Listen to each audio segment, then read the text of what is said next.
Hello，大家好，我係方浩俊啊，大家可以叫做 Monkey 啊。我而家喺聖方濟各大學入邊咧讀緊呢個電影與媒體製作高級文憑，而家係 Year 2嘅學生。嗰陣時我好記得我考完 DSE 啦，其實係唔夠分嘅，咁啊 DSE 其實都唔過10分啦。我嗰陣時又出咗嚟，返咗2年工啦。咁嗰陣時我喺度諗死啦，唔通咁樣就過一世咩？有一日我喺度諗啦，喂，咁樣唔得㗎喎，好似冇乜前途添。咁嗰陣時咧，碌碌下手機咧就見到 DAE 咧喺度招生喎，咁我就去報咗啦。原來讀完 DAE 咧就相當於5條2嘅資格喎，即係話咧我可以報埋呢個高級文憑喎。咁我就去揾睇下高級文憑有咩科啦。原來有電影呢一科喎，咁我就即刻報咗呢一科啦。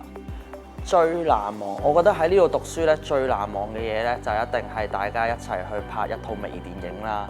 咁咧，我好記得咧，我哋拍一套那些年嘅微電影啦，大家一齊去捱更抵夜通宵製作呢一套那些年嘅微電影。咁啊，最令我開心嘅嘢咧，就係我哋剪完之後咧，我哋會喺戲院咧大銀幕上面咧睇翻我哋自己嘅作品咧，呢個係令我最開心嘅嘢嚟嘅。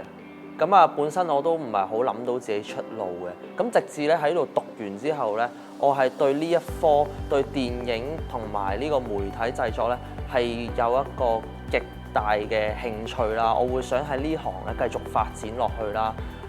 同埋我覺得完成一個影片一個作品咧，對於我自己嚟講咧係非常之有滿足感嘅。今年咧我就畢業啦，仲諗住咧讀埋個 top degree 繼續升上去添。